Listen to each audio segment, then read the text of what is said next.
Hi everyone, welcome. And today we're going to be discussing 2023 global updates for TOEIC, so everything that happened in 2023. And really big news coming up. So about us, we work and manage the TOEIC program and a lot of parts of the TOEFL programs in the Philippines with ETS, who does create a lot of the most popular tests such as the TOEIC, the GRE, the TOEFL, and the Praxis. So really big news would be that you can now use TOEIC to immigrate to the USA or to work in the USA as a healthcare professional. So what this means is you can take TOEIC instead of, say, a more expensive test such as IELTS at 14,000. TOEFL is a bit expensive as well, $200. You could get to the US with a TOEIC test, sometimes with only the listening and reading, which is about 2,000-ish pesos, 2,500, which is sometimes up to 80% to 90% cheaper than using other alternatives. So you can save 90% or 80 to 90% of your cost on English tests when doing US healthcare.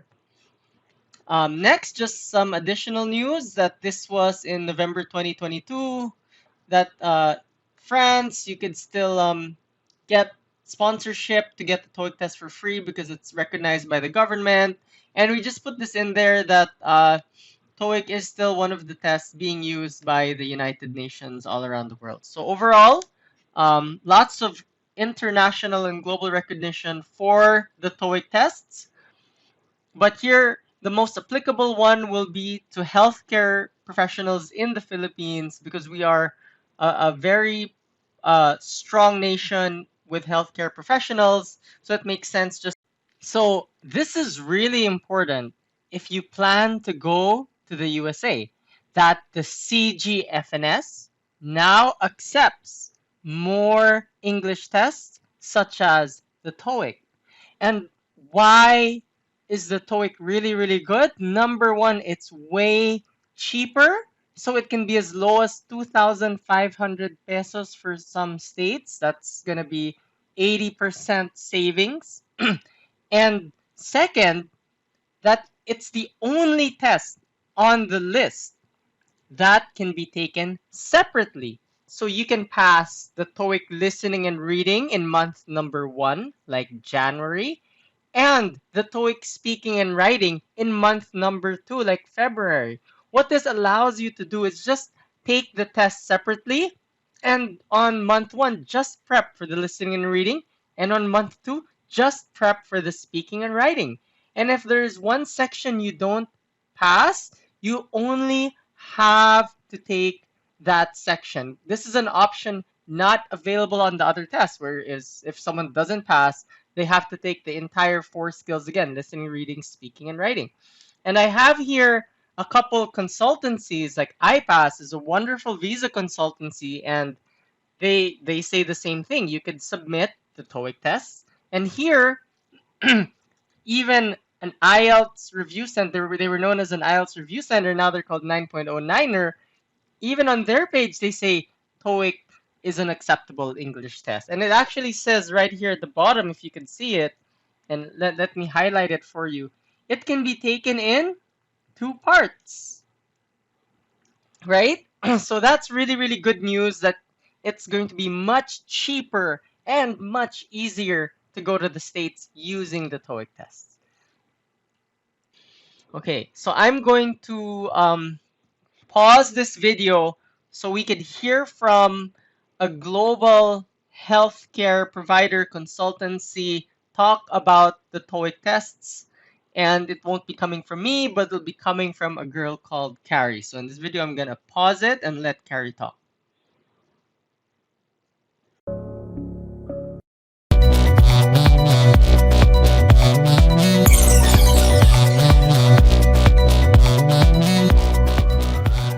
Of the TOEIC. Let's see. Okay, thank you. You are welcome, Sandra. Some of the benefits of the TOEIC is the test is given in 2 separate sections, so on 2 completely separate days. Possibly 3 days. You can actually separate the writing and speaking into 2 days as well.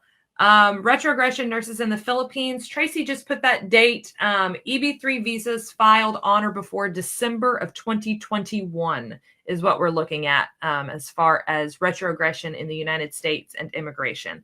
So December of 2021 are the dates that we're processing currently, on or before December of 2021. Hopefully that answered your question, Joy. If you do not meet the required scores, thank you, Tracy.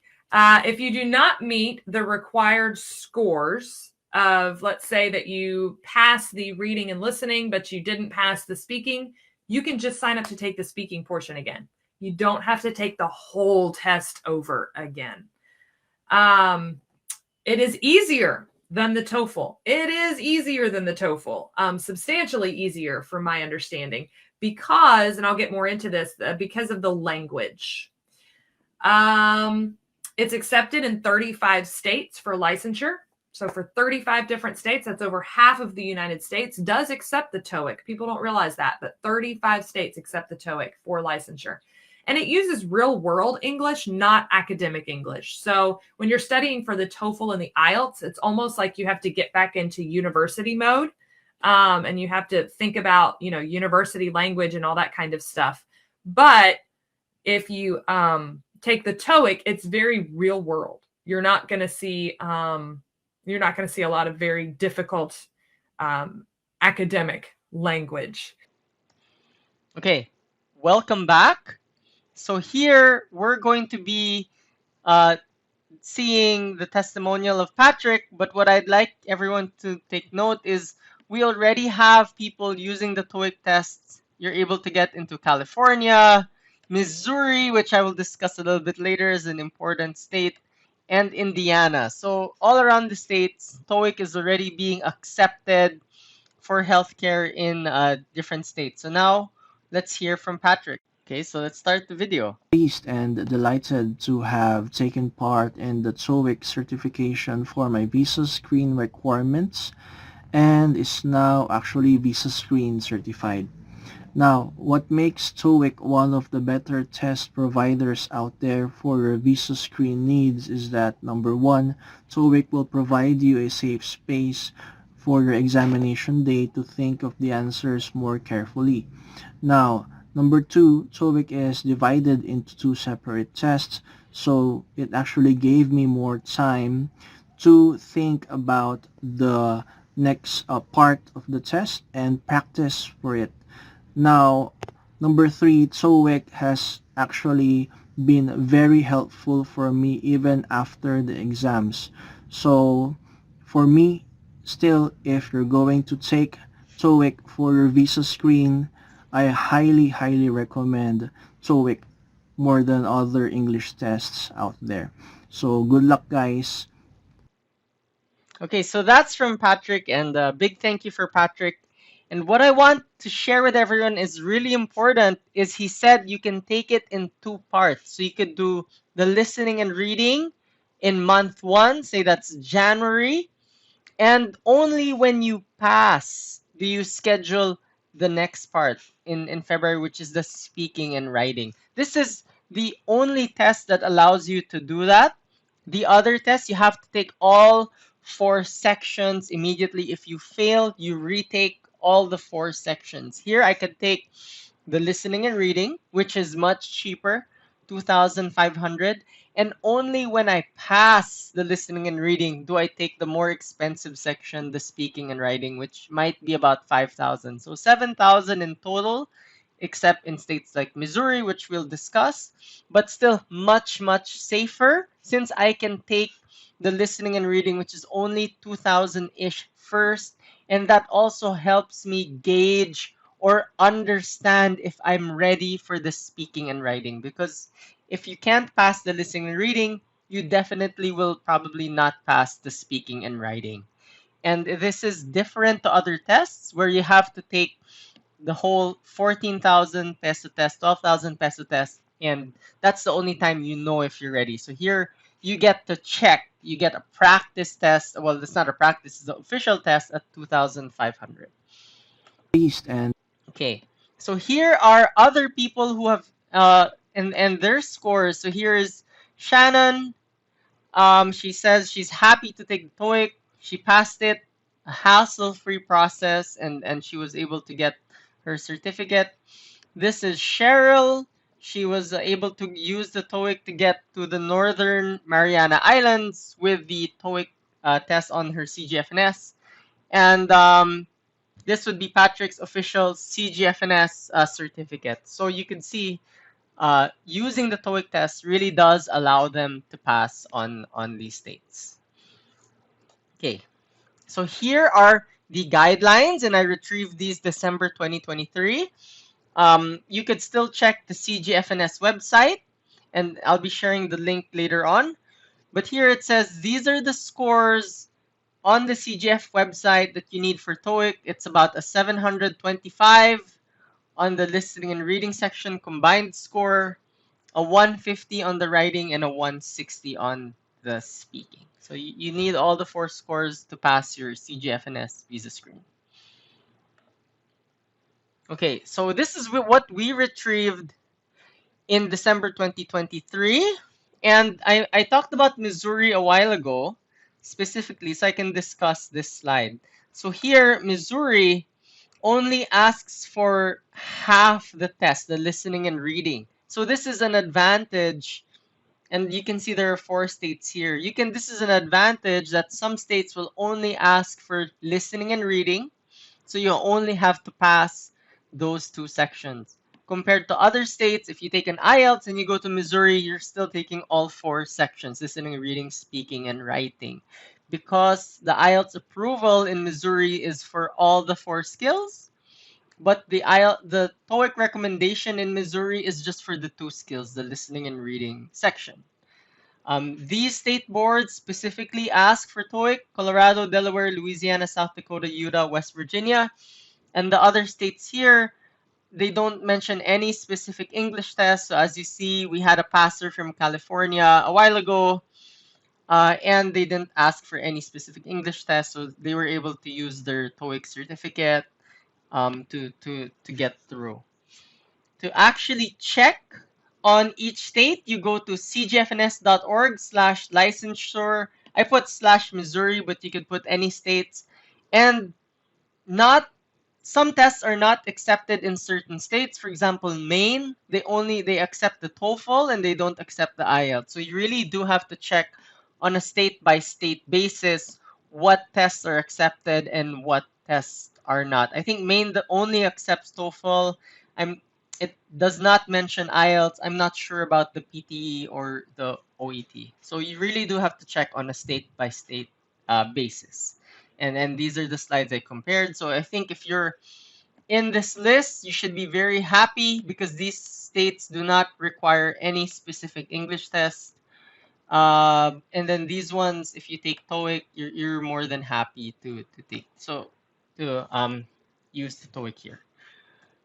Okay, so that is number 2. Why TOEIC? It's already being used by so why TOEIC? The 3 big reasons. It's super popular. It's being taken in the Philippines, most popular test here, by over 50,000 students yearly, worldwide 7 million.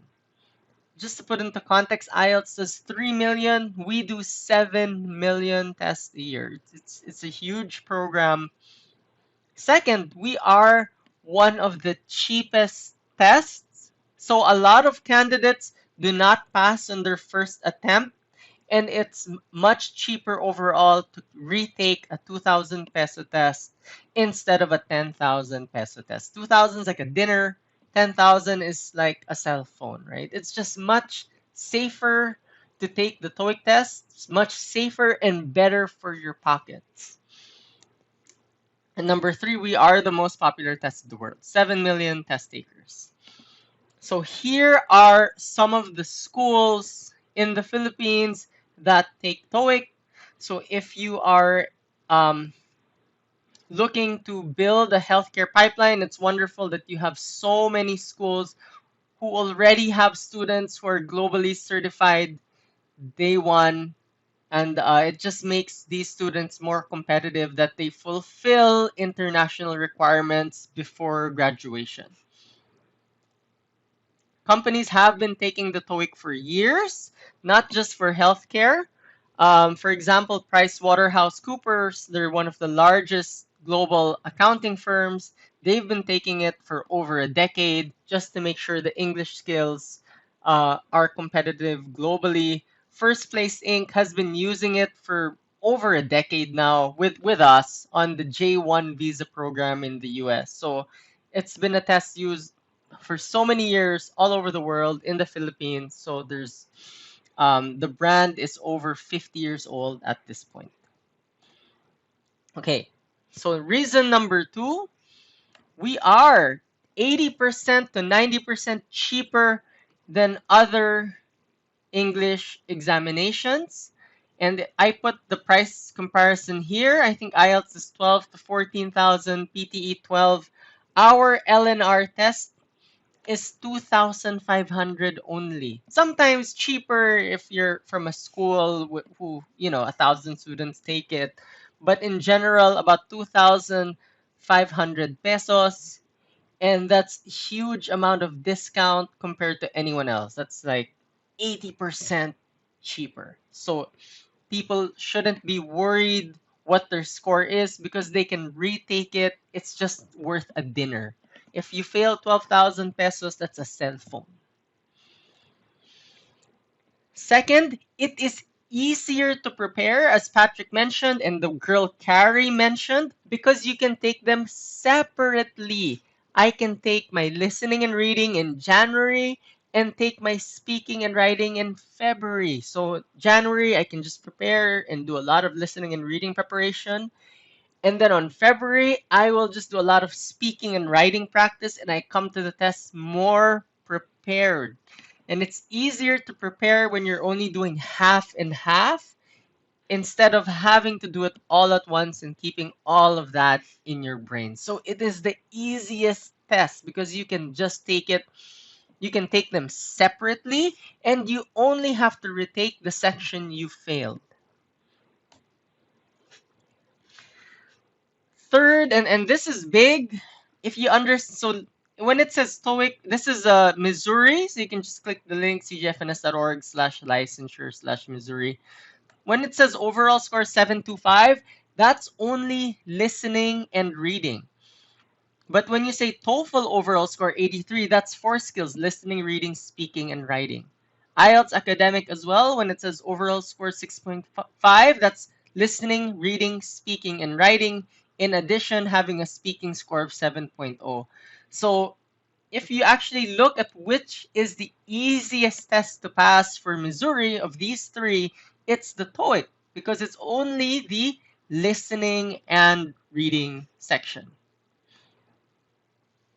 Number three, and very important, we aren't a new test. We are, in fact, the most popular test in the world with 7 million test takers yearly. We were started in 1970. The United Nations started working with us 20 years ago-ish. So all these major brands have been working with the TOEIC test for over 50 years. So it is a well-recognized global test and one of the most widely used tests in the world. So I will just go over all the three reasons. It's already being taken by 50,000 students yearly. So if you're a student who already has a score, you could already use the score you got from your school, right? You already have that and say, I know if I'm ready for the speaking and writing. I know if I pass the requirements or not. Number two, it's way cheaper, 80% cheaper, and you can only retake the section if a certain section if you failed it. So if I only fail the speaking and writing, I only have to retake that section. And number three, it's the most popular test in the world with 7 million test takers yearly. So those are my reasons to consider using TOEIC for your healthcare immigration. And again, it's not just me saying it. It is popular places around the Philippines, like Rachel Allen, they've been doing NCLEX prep for years. They say that TOEIC is now accepted by the CGFNS, and many other people working with U.S. immigration have said TOEIC is now accepted by the CGFNS. So that is my talk for today. Those are my updates. And thank you and good luck on your test.